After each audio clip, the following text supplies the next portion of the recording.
Welcome to my channel, where the scariest stories come to life. Before we dive into today's chilling tale, make sure to hit the subscribe button and turn on notifications, so you never miss a story. Now, let's get into the horror. My name is John. I live in a rural part of Alabama, but choose to work in the city. The drive is about 45 minutes or so, depending on traffic. However, by the time I pick up my son from the sitter, get dinner, and get home, I've been in the car for about an hour and a half. My house is surrounded by trees, and the neighbors are few and far between. It can get pretty lonely out here, but I enjoy the privacy. One evening, I pulled into my driveway and noticed something odd. The doors to my storage shed were wide open. I told my son to sit in the car as I got out to investigate.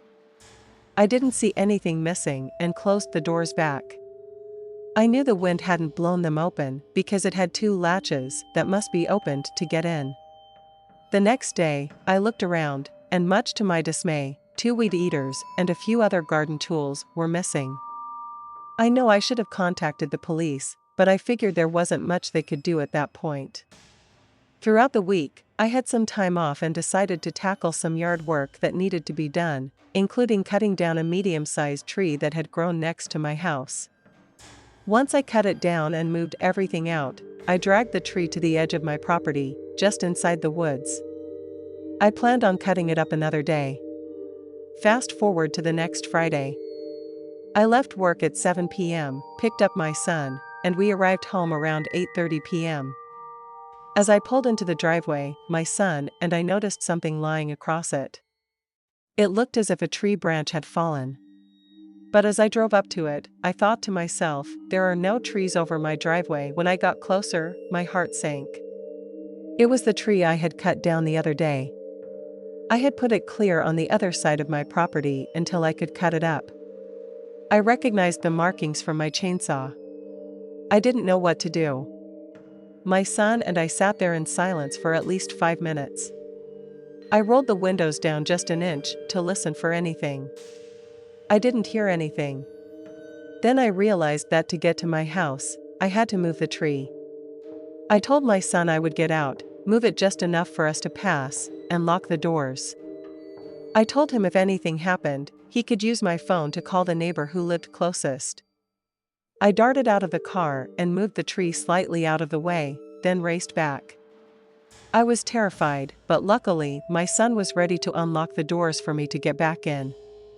We drove to the house and got in safely, but I didn't sleep much that night. The next day, I woke up to find the tree had been moved again, this time a few feet behind my car. To this day, I'm still baffled at who or what could have done this, or what their intentions were. Next time, I'll be smarter and call the police. But there's another question I can't answer. How did someone know where I had put the tree after I cut it down? Whoever had done this must have been watching me. The thought alone is enough to keep me up some nights. It has taken me a while to write up this personal experience, mostly because I've been busy with other things. However, I'll admit part of it is due to fear that telling this story might invoke some things to come back into my life. While I won't give you the specific location, I suspect that a little investigation would lead you to it. I cannot stress this enough. Do not contact the current owners.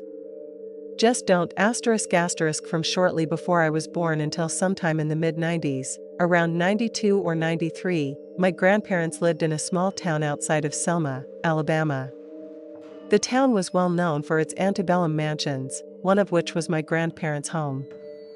The property had been abandoned and largely forgotten by the time my grandparents bought it in the 1970s. My father spent much of his free time restoring the home. I can't say how long it had been empty, but I know it had been at least a decade by the time they purchased it. It took my dad and grandfather several years of working on their own to restore the house, adding modern fixtures and upgrades. My grandmother filled the home with antiques, most dating back to the period of the house. Due to its age, the house was listed on the historical register, and after they sold it, it was turned into a bed and breakfast, though I'm not sure if it is now. Whatever the case, paranormal experiences seem to happen weekly there, even when my grandfather and father were restoring it. One story I remember is my father seeing something white and translucent sweep across the front hall one night while they were working. They checked everything before locking up, but they never found anything. He passed it off as the wind catching a painting drop cloth, though he admitted reluctantly there was no wind, and he hadn't started painting yet. My grandmother recalled hearing footsteps come halfway down the main staircase one day while she was on the hall phone, only to hear them turn and go back up. Doors would randomly lock and unlock themselves, things would get moved around, or just go missing, and there was an overbearing sense of being watched, especially in one room at the top of the main staircase. That room always bothered me. I felt like something was watching me, something angry that didn't want me there. If the door was closed, I could walk past it. Otherwise, I would go out of my way to avoid it entirely. My half-brother shared a story from when I was born. While checking the property one afternoon for my dad, he said he felt like he was being watched. Looking up at the house, he saw the face of an old man staring back at him from the window of that very room. After the property was sold, I stayed at the bed and breakfast in 2000. I specifically asked the owner to put me in any room other than the one at the top of the stairs, and they said they had stopped renting it out. Apparently, numerous guests had checked out and left early after staying in that room, without giving any reason. While I was there, I spent most of my time visiting people I grew up with, but one afternoon, I sat down to dinner with the hosts. The conversation turned to my history with the house and the strange experiences I had over the years. When I mentioned my half-brother's encounter, the host shared a look of disbelief. The man cleared his throat and said that what I told them matched their own experiences. They believed they knew the source of the disturbances. During landscaping work in the backyard, about 5 acres, they had to cut down an ancient oak tree. In the roots of the tree, they found the remains of an unmarked grave. Further investigation uncovered 6 more unmarked graves. The remains were moved to a local cemetery, but they were badly deteriorated. While the hosts didn't share much more, they were convinced that the graves were tied to the spirits in the house. One final ghost story they shared actually makes me smile, though it probably shouldn't. The large barn my grandfather built, which wasn't original to the property, was apparently haunted. But the ghosts seemed to come and go at will. The most notable phenomenon was the distinct sound of old country or gospel music, as if it were being played on a record player, coming from a small office in the barn. This makes me smile, because my grandfather built that little room, put a cot in there, and used to take naps while listening to records. He was happiest puttering around in the barn, usually with my grandmother by his side. I can't help but feel that, after he passed, he went back to the place he loved most. My grandparents didn't want to sell the house, but some family members pushed for it. They both passed not long after the sale, and I can't help but feel it was somehow tied to their deaths. As far as I know, the house is still very active on the paranormal side. It's a private residence now, so while you might have an idea of where it is, please don't contact the current owners.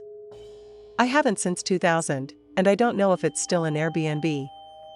Even if it is, I doubt the owners would want to turn it into a ghost attraction.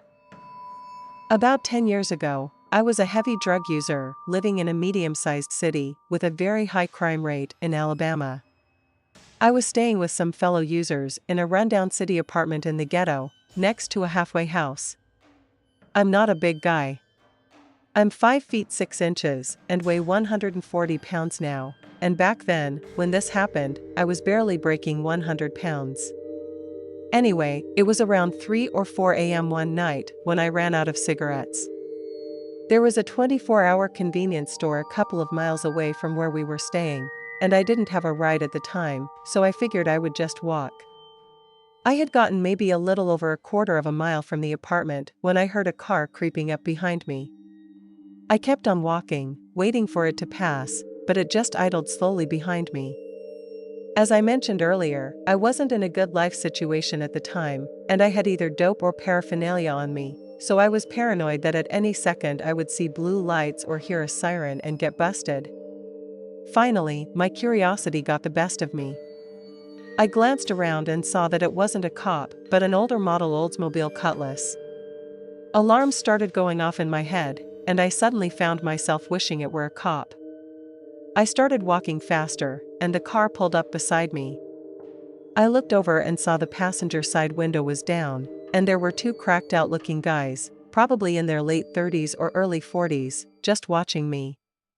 I was about to take off running through someone's yard when I looked over and saw a flash coming from the passenger side window. At first, I thought I had gotten shot, but then I realized it was the flash of a camera. Before I could process what had just happened, the car took off. My comfort was short-lived, though. A little way up the road, I saw that same car pulled into a parking lot and parked facing me. I stopped in my tracks, looking at it and trying to decide what my next move should be. When I saw the car start to back out and head in my direction, I panicked. Across the road to my left, there was a cemetery surrounded by a wrought iron fence, which I attempted to climb, but I couldn't make it over the sharp points at the top. So I jumped back down and ran across the road to an old abandoned field that used to be the local fairground. I had turned a corner before jumping the chain link fence to get into the field, and fortunately, the guy in the car didn't see which direction I went. I hunkered down in some tall grass and lay flat on my stomach for what seemed like forever, but it was probably around half an hour, just watching the car creep up and down the road. Eventually, I stopped seeing the car and assumed they had given up on me. I got up, dusted myself off, and called a friend to come pick me up. There was no way in hell I was going to risk running into them again. My friend showed up and gave me a ride to the store, and on the way back, right past where the first car had gotten behind me, I looked down an old driveway to an abandoned house, and sure enough, there was the Oldsmobile, just ominously sitting there. I never ran into those guys or saw that car again, but then again, I never really walked around after dark in that neighborhood anymore.